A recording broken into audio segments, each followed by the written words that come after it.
All right, Wallace Adams Riley. My full name is Daniel Wallace Adams Riley, and born March 28th, 1971, in Columbia, down the road. And I'm now late in my third year as CCES chaplain.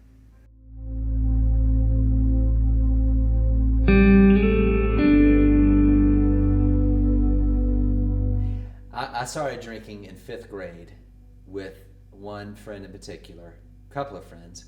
And what we would do, it started with a friend, one of my best friends, his older sister. They had a cooler of beer, and they were teenagers, and they were drinking beer one weekend. And I was at my friend's house, and when it was all said and done, we managed to sneak a couple of beers out of their cooler.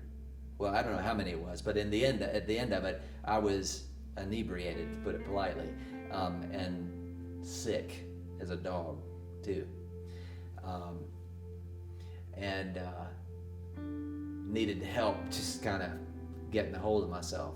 I didn't have a hold of myself. Um, well, I got over that at some point, some hours later, and it all seemed so funny. It all seemed so funny to me and to others, and I took it as a sign. I mean, to use just a handy word. I took it as cool. That's what that was. That was cool. And I was cool.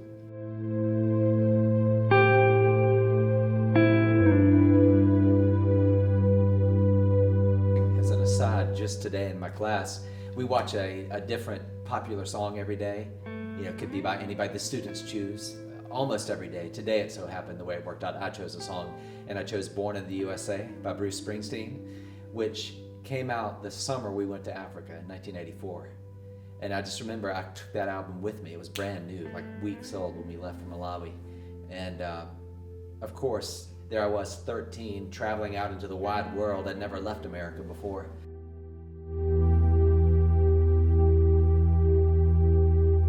I think when we were in Malawi, I think that he spent time with some friends over there. I was 12, he was 13, which obviously is very young. We were there for, a little over 2 years.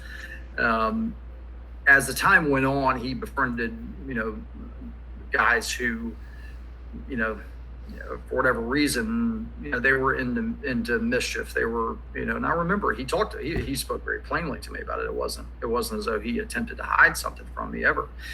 I think it was just, he was at that moment coming of age. I mean, when we came back, he was 15, and he had gotten into drinking over there. And I think when he came back, it just exacerbated the problem because he had hit that stride in high school when people are getting more interested in that.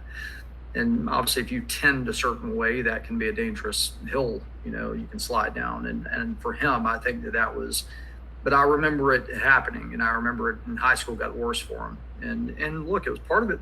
I'm sure he would never, put the blame on, friends around him, but it was it certainly exacerbated the problem. He was around people who were, that was commonplace, and it contributed to that for him. That was the beginning of something. So what it looked like from there over the next, I was in town before we went to Africa another 2 years. And what played out over those couple of years was a couple of friends in particular, us waiting until our parents went to bed and sneaking wild turkey or whatever out of their liquor cabinets. And I mean, to the point where we were quite inebriated. And so that went on many weekends.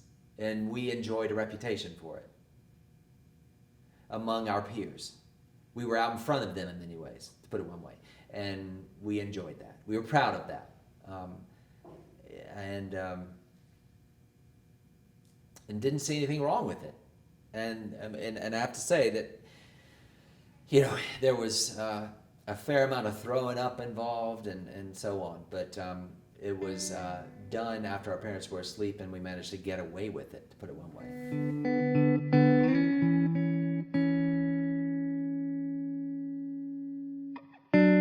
High school fraternity that my older brothers had been in, the Dark Horsemen, and Julian and I, we got into that. We, as one of our older brothers had been, we were both president of that fraternity, and that involved a lot of drinking, keg parties and all that kind of thing, and pretty wild behavior, including some definitely a fair amount, at least for me, I won't speak for anybody else, but of drinking and driving. I mean, that was normal behavior, frequent behavior. And down at Litchfield, I was in a collision with a big old truck one weekend where I was trying to cross through a busy intersection on a yellow light, and I've been drinking. We'd come down for the day from Columbia, and I mistimed it, and this big, it wasn't an 18-wheeler, but it was a big truck, spun us all the way across this intersection and knocked, I told this story in an assembly some point last year or so, Red Ribbon Week, but ended up in this collision, spinning this small SUV across this giant intersection, and one of the wheels came off the car and went flying out of the intersection, and everybody was okay. It was yes, of course I wanted him to, make his life better and to remove something from his life that I thought was a darker, force for him. At the same time, he was accomplishing a lot and succeeding a lot. And so these are things that they muddy the water a little bit when you look at someone who is, he was this all-state running back on the football team and was doing well in school and was got into a great university and all this. It wasn't as though his performance was impacted so much by this. I'm sure in some ways maybe it was, but I think it was a matter of seeing and understanding the joy it was taken away from him. I think that was hurting him. The summer after my junior year arrived, and my parents said to me, "Hey, you're going to get a job this summer." The previous summer, I'd just ridden around in my friend John Love's car all summer with him, not up to any good. And my parents had a sense of that, and they said, "You're getting a job." So that summer, before my senior year, my Uncle Julian had by that point bought a place out in Lower Richland County, southeast of Columbia, an old family place, and was rehabbing an old house. And he had his children in town for much of the summer. He was divorced by then, but they were in town. And basically, I was given the job of helping look after my cousins for that summer, out in the countryside, with no car. And at first, I was pretty miserable to be out there. But as time passed, I realized that the people helping to rehab this antebellum old place that they were working on, stripping paint and repairing the place, I realized that they were all in recovery, as my uncle was. They were all in recovery as alcoholics. And I just began to listen to their stories and get to know them, and soon developed a real fondness for them. And I began to notice something in them that really I had never really noticed in anyone before, and that is a sense of, even though they'd been through all kind of stuff, wrecked marriages, wrecked jobs, wrecked cars, jail time, debt, trouble related to their alcoholism, I encountered something in them that really got my attention. And that was an